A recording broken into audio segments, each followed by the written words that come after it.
Friends, आज की हम इस वीडियो में जो है हमारा इंग्लिश का पेपर जो था 2022 का, हम जो है उसे एनालिसिस करेंगे। पेपर जो है कैसा आया था, पेपर में कितना टफ आया था, कितना मुश्किल आया था, परीक्षा बोर्ड से कितना आया था, हम जो है इसकी तैयारी किस तरीके से कर सकते हैं, हमें इनके जो सेक्शन वाइज है हमें किस तरीके से जो है इनकी प्रिपरेशन करना चाहिए।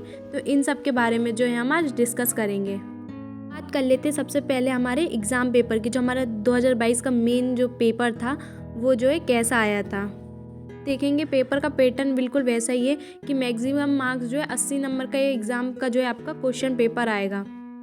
3 घंटे की आपकी जो है टाइमिंग रहेगी। 12 नंबर के जो है पेज आए थे। टोटल कितने पेज थे? 12। और टोटल क्वेश्चन कितने थे? 15।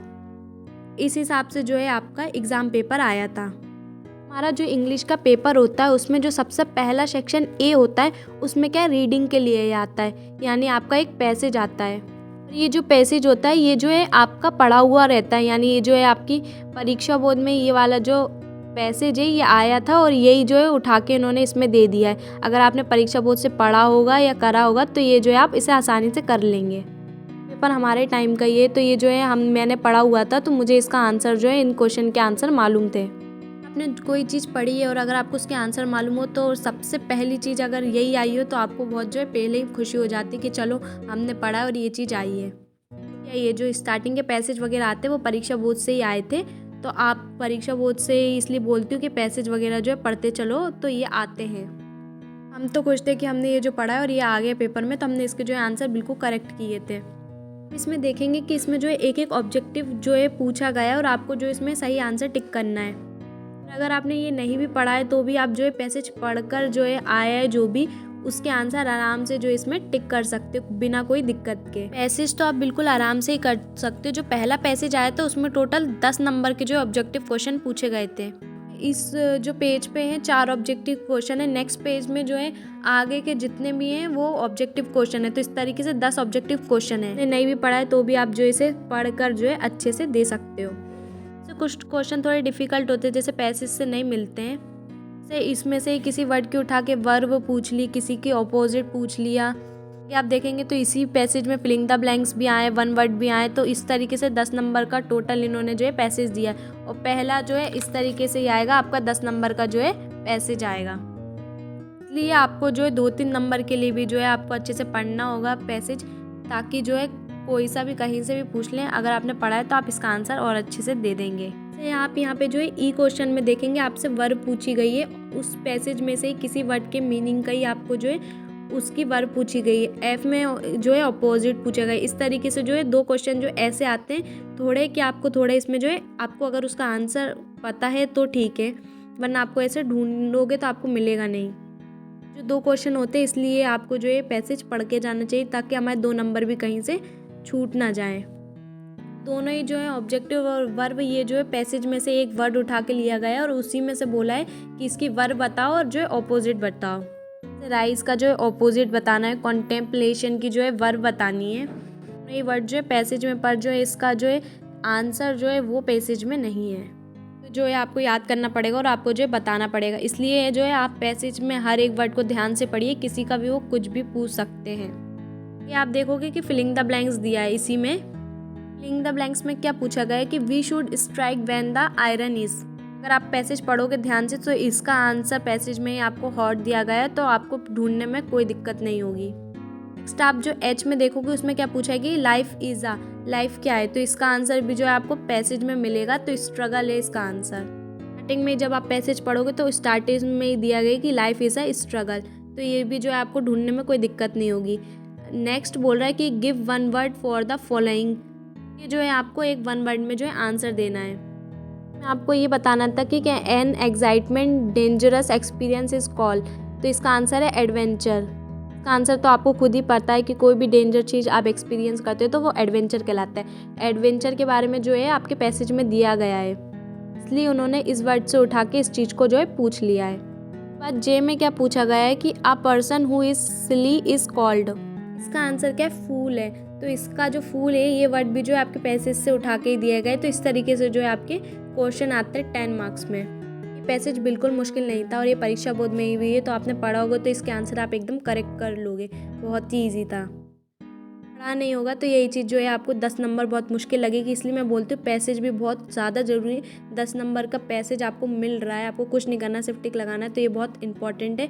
इसलिए आप जो है इसकी प्रैक्टिस अच्छे से कीजिए। अब हम आगे बढ़ते हैं, बात करते हैं इसी के जो है सेकंड क्वेश्चन की। फर्स्ट क्वेश्चन में हमने देख लिया 10 नंबर का पैसेज था। सेकंड क्वेश्चन में क्या बोल रहा है कि read the following passage carefully and answer the questions given below. ये जो है क्वेश्चन 4 नंबर का आता है। इसमें क्या करना पड़ता है, आपको जो एक पैसेज का जो सूटेबल टाइटल लिखना पड़ता है और जो एक समरी बनानी पड़ती है। समरी बोल लो या नोट्स बोल लो, आपको ये जो है नोट्स इसका इसी का जो है इसको छोटा करके समरी टाइप में नोट्स बना के जो है आपको ये लिखना पड़ता है। तो ये जो 3 नंबर में क्वेश्चन आया था और 1 नंबर में जो इसका टाइटल था, तो इसको जो है आपको करना था। इस पैसेज को पढ़कर आपको जो भी इसके मेन पॉइंट लगते हैं, जो भी कुछ काम की चीज़ लगती है, तो उसको जो है आपको नोट्स बना के तैयार करना था 3 नंबर के हिसाब से। तरीके से कितने नंबर का हो गया, इनको मिला के 14 नंबर का। तो सेक्शन ए में 14 नंबर का आता है। हमारा जो सेक्शन ए है उसमें रीडिंग का रहता है कि पढ़कर जो है उसके आंसर करने हैं। अब बात करते हैं सेक्शन बी की। सेक्शन बी में जो है राइटिंग रहती है कि आपको जो लिखना ही है, पढ़ा है आपने, जितना आता है आपको ये सब जो है आपको लिखना है। जैसे थर्ड क्वेश्चन क्या बोल रहा है, थर्ड क्वेश्चन में आप बात करेंगे तो आपके जो थर्ड क्वेश्चन है उसमें सीधा बोल रहा है कि एक एडवर्टाइजमेंट देना है आपको। बात कर लेते कि एडवर्टाइजमेंट होता क्या है। एडवर्टाइजमेंट वो होता है, आपने अक्सर जो है पेपर में एडवर्टाइजमेंट देखा हुआ जॉब के लिए कि यहाँ पे जो है हमारी जॉब निकली है तो आप जो अप्लाई कर दीजिए। तो वो जो चीज़ होती है अप्लाई करने की, तो वो जो क्या होती है वो एडवर्टाइजमेंट होता है। लोग जो है न्यूज़पेपर में जो एडवर्टाइजमेंट निकाल देते हैं। किसी को घर बेचना हो तो वो न्यूज़पेपर पे जो है एक एडवर्टाइजमेंट निकाल देंगे कि हमें ये घर बेचना है, कॉन्टैक्ट नंबर डाल देंगे, अपना पता डाल देंगे, किनको घर देना है, कितना किराया है, ये सब डाल देते हैं। वो जो है एडवर्टाइजमेंट में आता है। तो एडवर्टाइजमेंट इसे कहते हैं। तो आपको जो है 4 नंबर में एक एडवर्टाइजमेंट बनाना था, यानी लिखना था, एडवर्टाइजमेंट देना था। आपको जो एक एडवर्टाइजमेंट देना था जिसमें क्या बोल रहा है कि आपको जो है अपना घर जो है सेल करना चाहते हो, तो इसलिए जो है आपको एक एडवर्टाइजमेंट देना था जिसमें जो है अपनी आपको हाउस की डिटेल देनी थी। तो आपको एक आपके हाउस के बारे में बताना था कि आपके हाउस में क्या है, कैसा है। तो ये सब जो है एडवर्टाइजमेंट में होता है। तो ये जो लिखने को आया था 4 नंबर में। इसके अथवा में क्या आया था, इसके और में क्या आया था, design and attractive poster on the conservation of water. जो है पोस्टर जो है ये जो है परीक्षा बोर्ड में था और वैसा का वैसे ही जो है आपको इसमें उठा के लिखना था कि ये परीक्षा बोर्ड से ही आया था। बिल्कुल बहुत ही छोटा पोस्टर था। आपको जो है वाटर सेव वाटर करने के लिए जो है आपको एक पोस्टर तैयार करना था। नहीं 4 नंबर में था, आप चाहे वो कर लो चाहे ये कर लो, तो दोनों में से आपको एक ने एक करना था। तो एडवर्टाइजमेंट के अथवा में क्या आया था, आपका पोस्टर आया था। तो ये आपको दोनों ही पढ़ना है। आप सोचो एडवर्टाइजमेंट नहीं पढ़ ले, एडवर्टाइजमेंट आएगा पोस्टर छोड़ दे, ऐसा नहीं है। कभी आपको एडवर्टाइजमेंट ही नहीं आया तो इसलिए दोनों पढ़ के जाओ, दोनों में से कुछ ना कुछ तो आप कर ही लोगे। नहीं जो आपने पढ़ा है वही दे दिया, अगर आप समझ के करते हो तो आप कर लोगे, बट अगर आप रटने वाले ही हो बिल्कुल तो आप नहीं कर पाओगे। ये जो इंग्लिश में आप समझ लो एडवर्टाइजमेंट कैसे लिखते हैं, पोस्टर कैसे करते हैं, तो आप इस तरीके से समझोगे तो आप कर लोगे। बात करते हैं हमारे फोर्थ क्वेश्चन की। फोर्थ क्वेश्चन में क्या बोल रहा है, आपको जो एक लेटर लिखना है, आपको जो एक लेटर लिखना है जिसमें आपको जो अपने मैनेजर को लिखना है, वो भी एक कंप्लेंट करते हुए। आप ये जो पूरी हेडिंग पढ़ लीजिएगा, मैं आपको शॉर्ट में बता रही हूँ। इसमें आपको जो आपका नाम भी बता दिए कि आप क्या हो, यू आर अमर या Amrita, M114 model town Bhopal. आपको जगह भी बता दी, मतलब आपको एड्रेस बता दिए और आपकी सिटी भी बता दी है। लेटर जब भी लिखो तो आप अपना वही लिखो जो क्वेश्चन में बताया गया है कि आपको अमर या अमृता बना दिए। लड़के तो अमर लिखेंगे, लड़कियां जो है अमृता ही लिखेंगी। अगर आप इसकी जगह कोई और नाम लिखते हो तो वो जो है गलत हो जाएगा, इसलिए जो क्वेश्चन में दिया है आप वही लिखना। ये जो है 4 नंबर में आता है। इसके अथवा में क्या आया था ये भी देख लेते हैं, और में भी देख लेते हैं क्या आया था कि write a letter to your friend. जो है आपको अपने दोस्त को एक लेटर लिखना है जिसमें आपको ये बताना है उसे कि study English and general knowledge, यानी इंग्लिश और जो जनरल नॉलेज है इसकी जो है कॉम्पिटिटिव एग्ज़ाम की तैयारी जो है उसे कैसे करनी है, इस बारे में बताना है। तो इस बारे में जो है आपको अपने दोस्त को बताना है। ये जो है लेटर ये भी जो है 4 नंबर में ही पूछा गया था। तो दोनों ही जो है लेटर थे, आपको जो है 4 नंबर में दोनों ही आए थे। इसमें भी जो आपको और में उसमें आपको बताया गया है कि you are Shekhar and Shweta. अगर लड़के हैं तो शेखर लिखेंगे और लड़की है तो श्वेता लिखेगी। नाम और जो पता जो भी दिया जाए आपको जो ये सब लिखना है। ऐसा नहीं है लेटर पूछा गया तो आप एप्लीकेशन याद नहीं करोगे, आप लेटर एप्लीकेशन दोनों ही याद रखो, कुछ भी पूछ सकते हैं।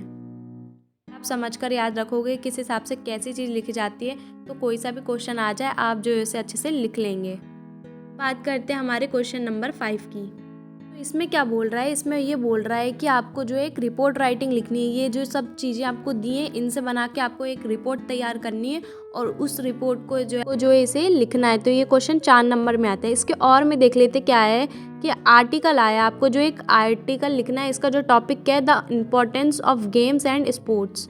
आपको जो एक छोटा सा आर्टिकल लिखना है जिसमें आपको जो है आपको गेम्स और स्पोर्ट्स के बारे में जो है कि इनकी जो इम्पोर्टेंस क्या होती है लाइफ में, तो इसके बारे में जो है आपको एक आर्टिकल लिखना है। 4 नंबर के हिसाब से लिखना है तो आप उतना ही लिखिए। लेकिन रिपोर्ट में क्या होता है, रिपोर्ट में आपको चीज़ें दी रहती हैं, इन्फॉर्मेशन दी रहती है, उससे जो है आपको एक रिपोर्ट तैयार करनी रहती है। तो दोनों ही अलग अलग होती हैं। तो इस तरीके से जो हमारा क्वेश्चन नंबर 5 आया था। तो इस तरीके से आप देखेंगे हमारा सेक्शन बी जो है पूरा कंप्लीट हो गया और वो पूरा राइटिंग के था। तो इसमें जो है टाइम ज़्यादा लगता है। आपको जो चीज़ पहले आ रही है वो कर लीजिए। सेक्शन है तो आप पहले कर ही सकते हैं क्योंकि ऑब्जेक्टिव वाले तो फटाफट कर लीजिए। जो भी चीज़ आपको आ रही है वो सेक्शन जो है आप पहले कर लीजिए। क्वेश्चन नंबर हमेशा डालते जाइए और क्वेश्चन को हमेशा ध्यान से पढ़िए, क्योंकि कभी कभी ऐसा होता है क्वेश्चन ध्यान से नहीं पढ़ा, लेटर की जगह एप्लीकेशन आ गई और आपने सोचा लेटर आए। इसलिए जो क्वेश्चन ध्यान से पढ़िए और फिर उसको लिखिए। अब हम बात करते हैं हमारे सेक्शन सी की। हमारी जो सेक्शन सी है वो जो पूरी ग्रामर पे ही आती है। तो इसका क्वेश्चन नंबर 6 देखो क्या बोल रहा है कि filling the blanks, choosing the correct option any 5। आपको जो है ऑप्शन दिए जाते हैं और आपको जो है इनमें से कोई 5 ही करना है। तो ये आपसे 1 नंबर का एक ही पूछा जाता है। आपने अगर सही किया तो टिक, वरना सीधा गलत। इंग्लिश में जो है ऑब्जेक्टिव के बदले ऐसे जो है ग्रामर के ऑब्जेक्टिव आते हैं, तो आपके लिए जो इम्पोर्टेंट है, अगर आप पढ़ोगे तो ही कर पाओगे। तो ये मैं आपको अभी नहीं समझा रही, जब मैं आपको डू एज डायरेक्टेड समझाऊंगी तब जो है मैं आपको इसके आंसर समझाऊंगी कि किस तरीके से आए। अभी आप इनके आंसर देखते चले जाइए बस। तो इस तरीके से टोटल 7 आए थे, जिसमें से आपको जो है 5 करने थे। तो आप 5 कोई से भी कर सकते हो, आपको कोई सा भी आ जाए जो, तो आप वो 5 कर लीजिए। करते आ गई सेक्शन सी का क्वेश्चन नंबर 7। इसमें क्या बोलता है, डू एज डायरेक्टेड करने रहते हैं आपको। ये डू एज डायरेक्टेड है, ये भी एनी 5 करने रहते हैं। आपको 7 दिए जाते हैं, इनमें से जो है आपको 5 करने, आप कोई से भी जो है कर सकते हैं। इसमें अलग अलग तरीके के जो है पूछे जाते हैं। मैं आपको जब समझाऊंगी डू एज डायरेक्ट तब मैं आपको बता दूंगी। जो है आपको इंग्लिश की पूरी चीज़ तो पूरा कोर्स तो कंप्लीट नहीं कराऊंगी, बट हाँ क्वेश्चन पेपर से जो कुछ कुछ चीज़ें आती है जैसे डू एज डायरेक्टेड ये जो आते हैं, ये फिलिंग द ब्लैंक्स ग्रामर के कुछ कुछ, तो मैं ये आपकी कवर करवा दूंगी, जिससे जो आप एग्जाम पैटर्न को भी अच्छे से समझ जाओगे और उसके लिए जो है आप प्रिपेयर भी अच्छे से हो जाओगे कि किस तरीके से जो है डू एज डायरेक्टेड और आते जाते हैं। आप जो है सेट वगैरह देखते जाइए, उनमें से ही ज़्यादातर चीज़ें जो है रिपीट आती जाती है। और आप बोलोगे कि अभी परीक्षा बहुत चेंज हुए तो वो नहीं मिलेगा, पर आपको एक चीज़ मैं बता दूँ, डू एज डायरेक्टेड जो पहले भी आते थे और अब भी आते हैं। आप उसकी टेंशन मत लीजिए, मैं जो है आपको सेट से करवा दूंगी, क्योंकि डू एज डायरेक्टेड अभी भी आ रहे हैं और पहले भी आ रहे हैं। तो अगर आप पहले से पीछे से प्रिपेयर करते जाओगे तो आपकी प्रैक्टिस और अच्छी होती जाएगी। अब हम इसी के साथ जो है आगे बढ़ते हैं। हमारा जो है सेक्शन सी जो है पूरा कंप्लीट हो गया ग्रामर का। अब हम बात करते हैं हमारे सेक्शन डी की। उससे शुरू होता है क्वेश्चन नंबर 8। बात करोगे कि जो आपके चैप्टर के जो बीच बीच में जो पैसेज वगैरह आते हैं, जो एक्स्ट्राट आते हैं, तो वो जो है इसमें पूछे जाते हैं। तो इसमें भी जो है आपको वो पढ़ना पड़ता है केयरफुली और उसके आंसर जो है आपको देने पड़ते हैं। ये भी जो एक्स्ट्राट है, ये भी जो है परीक्षा बोर्ड से आया था। अगर आपने जो पढ़ा होगा तो आप ये जो इस एक्स्ट्राट को जो है अच्छे से कर पाओगे। ये जो है कितने 5 नंबर में पूछा गया था। ये जो है आपको पढ़ना है और उसके आंसर आपको जो है देना है। ये जो है आपके चैप्टर से ही बीच का जो है एक एक्स्ट्राट है, यानी बीच के जो आपके पैराग्राफ वगैरह होते हैं उनमें से जो बीच में से लेकर आपसे पूछा जाता है। आप इसके आगे देखोगे तो क्वेश्चन 8 है जो इस तरीके से जो है पूछा जाता है। अब हम बात करते हैं हमारे क्वेश्चन 9 की। क्वेश्चन 9 को आप देखोगे तो क्वेश्चन 9 ए दिया, यानी ए भी है और बी भी है। क्वेश्चन 9 ए जो है वो 3 नंबर का आया है। इसमें क्या बोल रहा है कि इसमें जो बोल रहा है एक्स्ट्राट जो है केयरफुली आपको पढ़ना है। ये भी जो एक एक्स्ट्राट है, यानी जो आपके पोएम वाली जो होती है उसके जो बीच में से आपका जो पैसेज होता है, यानी एक पैराग्राफ होता है, वो लेकर जो है आपसे क्वेश्चन किए जाते हैं। इसमें जो है टोटल 3 क्वेश्चन ही पूछे गए हैं और ये भी जो है आपकी परीक्षा बोर्ड में था। तो अगर आपने पढ़ा होगा तो आप इसका आंसर बहुत ही अच्छे से दे दोगे। जो आपका पोएम वाला चैप्टर था उससे ही जो है लिया गया था, तो आपने पढ़ा है तो आप दे दोगे। करते हैं इसके बी की, यानी क्वेश्चन 9 के बी की। उसमें भी जो है आपसे क्या किया था, 4 नंबर का जो है आपसे एक्स्ट्राट पूछा गया था, जिसके आंसर जो है आपको देने थे। भी जो है आपके चैप्टर का ही जो है एक एक्स्ट्रा आर्ट है, जिसे आपको जो है आंसर देने, ये 4 नंबर में जो है पूछा गया था। टाइगर वाला चैप्टर था, तो ये जो उसी से जो है पूछा गया है। आपकी जो 2 बुक बन गई, तो उस 2 बुक के हिसाब से ही जो है आपके जो है एक्स्ट्रा आर्ट पूछे गए हैं। अलग अलग बुक में अलग अलग चैप्टर के हिसाब से, तो उस हिसाब से जो है आपसे वो एक्स्ट्रा आर्ट पूछे गए हैं। ये दूसरी बुक का होगा, वो दूसरी बुक का, इस तरीके से जो है पूछा गया है। ये भी जो है परीक्षा बोर्ड में मिल जाएगा आपको। अगर आपने पढ़ा है तो आप जो इसको आंसर अच्छे से दे देंगे। अगर आपने चैप्टर ही ढंग से पढ़ा है तो भी जो है आप इसके आंसर दे देंगे। बात करते हैं हमारे क्वेश्चन नंबर 10 की, जिसमें क्या बोल रहा है कि answer any 5 of the following question in about 30 words. जो है 5 क्वेश्चन करने टोटल, इनमें से ये 7 दिए, 5 करने, एक क्वेश्चन पे जो है आपको 2 नंबर मिलेंगे। इस हिसाब से टोटल कितने हो गए, 10 नंबर। तो ये जो 10 नंबर का जो क्वेश्चन है उससे कितने नंबर आपको मिलेंगे, 10 नंबर। आपको जोन सा भी याद है, आप वो कोई सा भी जो है लिख दी। जो भी 2 बुक हैं उनमें से उन चैप्टरों के जो है उन हिसाब से जो है आपके ये क्वेश्चंस दिए गए हैं और आपको इनके आंसर करने हैं। बात करते हैं हमारा 11वां। हमारा जो 11वां क्वेश्चन है उसमें भी क्या है, एनी 3 क्वेश्चन लिखने हैं आपको, और वो कितने वर्ड्स में लिखने हैं, वो भी 30 वर्ड्स में लिखने हैं। भी जो है अलग अलग बुक के क्वेश्चन के हिसाब से, तो इसमें भी आपको जो है एक क्वेश्चन पे 2 नंबर मिलेगा। ऐसे 3 क्वेश्चन के कितने हो गए, 6 नंबर। तो ये भी जो है आपको करना थे। अब बात करते हैं हमारे 12 क्वेश्चन की। इसमें भी क्या करना है, आपको 2 क्वेश्चन लिखने हैं, कितने वर्ड्स में, 30 वर्ड्स में लिखने हैं। और ये भी जो है हमारे एक क्वेश्चन पे आपको 2 नंबर मिलेगा। ऐसे 2 क्वेश्चन लिखोगे तो कितने नंबर हो गए, तो 12वें नंबर से आपको 4 नंबर का जो है करना था। ये भी जो है आपकी बुक्स के हिसाब से ही है कि किस बुक से कितना आएगा, इसे जो है आपको करना था। करते हैं हमारे 13 नंबर क्वेश्चन की। इसमें क्या बोलना है, इसमें 2 क्वेश्चन लिखते हैं, एनी 2, 3 में से कोई 2 लिखने थे, जिसमें से आपको जो है क्वेश्चन पे क्या मिलेगा, 3 नंबर मिलेंगे। यानी 2 क्वेश्चन के कितने हो गए, 6 नंबर। तो आपको जो इसे इस हिसाब से लिखना था, और इसको जो है 75 वर्ड्स के अंदर अंदर लिखना था। अब बात करते हैं 14 नंबर क्वेश्चन की, जिसमें जो है आपको ये जो है क्वेश्चन है, इसके अथवा में जो है एक और क्वेश्चन दिया है, यानी एक क्वेश्चन दिया उसके अथवा में एक और क्वेश्चन दिया है। तो आपको दोनों में से कोई एक करना था, जिसमें से आपको 3 नंबर मिलेंगे। ऐसी बात करें हमारे 15 क्वेश्चन की, तो इसमें क्या है, आपको जो है इसमें भी क्या है, अथवा में करके क्वेश्चन दिए, यानी आप तो एक, या तो आप ऊपर वाला लिख लीजिए या तो ये नीचे वाला लिख लीजिए। ये क्वेश्चन जो है 75 वर्ड्स के, ये तीनों ही जो है 13, 14, 50, ये आपको 75 वर्ड्स में लिखने थे। यानी ये जो है लॉन्ग क्वेश्चन है, और यही में आपको जो है 3-3 नंबर मिलेंगे। एक क्वेश्चन लिखने पर आपको जो है 3 नंबर मिलेगा। तो ये जो है आपके क्वेश्चन बहुत ही इंपॉर्टेंट है, लॉन्ग है, इसलिए आपको याद करने में भी थोड़ा मुश्किल होगा। अगर आपने जो पढ़ा है, समझा है, तो आप जो इसे लिख सकते हो। से एंड में इतना ही कहना चाहूँगी कि हमने आज जो ये पेपर का एनालिसिस करा, आप थोड़ा देखो कि जितनी आपकी अगर 50% ग्रामर आ रही है, तो 50% जो है आपके चैप्टर से भी आ रहा है। और मैं आपसे ये बोलूँगी, आप जितना ग्रामर पे फोकस कर रहे हो, उससे ज़्यादा भी आप जो है क्वेश्चन आंसरों में भी फोकस करो, क्योंकि क्वेश्चन आंसर भी बहुत पूछे। आपने खुद ही देखे कितने क्वेश्चन है।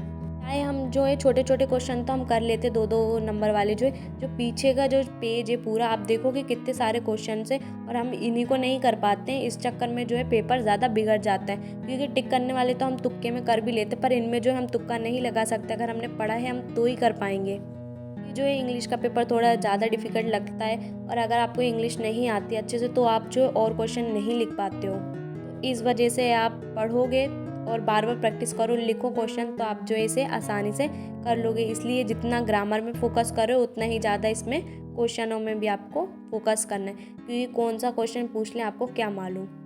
आप जो है चैप्टर की स्टोरी जो है अच्छे से पढ़िए, समझिए। अगर आप हिंदी मीडियम से, आपको इंग्लिश नहीं आती, तो आप जो है लिख के कोशिश करिए क्वेश्चंस लिखने की, तभी जो है आपको याद होगा। क्योंकि आप मन से लिखना चाहोगे, आप तब भी नहीं लिखोगे, क्योंकि आपकी जो है इंग्लिश स्ट्रांग नहीं है। तो उसमें जो बहुत दिक्कत आती है इंग्लिश के पेपर में, कि मन से हम नहीं लिख पाते हैं कुछ तरीके से। जो है आज हमने इस पेपर को पूरा एनालिसिस कर लिया, तो आई होप आप समझ गए होंगे कि किस तरीके से जो हमें पेपर की प्रिपरेशन करनी है। आपको जो सेक्शन पहले आ रहा है वही सेक्शन जो है पहले करिए। पहले सेक्शन ए कर लेना चाहिए, मैं जहाँ तक समझती हूँ, क्योंकि जो है सेक्शन जो ए होता है वो बहुत ही ईजी होता है, फटाफट कर लेते हो। उसके बाद सेक्शन सी भी बहुत ही फटाफट आपको कर लेना चाहिए। सेक्शन बी और सेक्शन डी है, वो आपकी चॉइस है कि आपको कौन सी चीज़ पहले याद है, या किस तरीके से आपको जो करना है आप कर लीजिए। क्वेश्चन आंसर आ रहा है तो उस पर लग जाइए, या अगर बी पूरा ख़त्म कर लेंगे तो भी वो सही है, क्योंकि बी में भी जो है ज़्यादा क्वेश्चन नहीं रहते हैं। फिर उसके बाद जब सेक्शन डी शुरू होता है, तो उसमें धड़ाधड़ क्वेश्चन आंसर ही रहते हैं। तरीके से जो है आप अपनी प्रिपरेशन कर सकते हैं। और जो नोट्स, एडवर्टाइजमेंट, आर्टिकल है, ये करने का एक तरीका होता है। आपको जो यूट्यूब पर ये सारी मिल जाएंगी कि आर्टिकल कैसे करते हैं, नोटिस कैसे लिखते हैं, एडवर्टाइजमेंट कैसे करते हैं, पोस्टर कैसे करते हैं। तो आर्टिकल ये सब अगर आप सीख लोगे किस तरीके से करते हैं, लिखते हैं, सब में एक ही पैटर्न रहता है और उसी को फॉलो करके जो है आपको लिखना है। तो कोई भी क्वेश्चन आ जाए, अगर आपने समझा है तो आप उसे कहीं ना कहीं लिख लेंगे। फिर चाहे आप हिंदी मीडियम वाले हो चाहे इंग्लिश मीडियम वाले हो, आप लिख लोगे, क्योंकि सब चीज़ को करने का एक पैटर्न होता है। अगर आपने समझा है और करा है और आपको मालूम है तो आप लिख ही लोगे।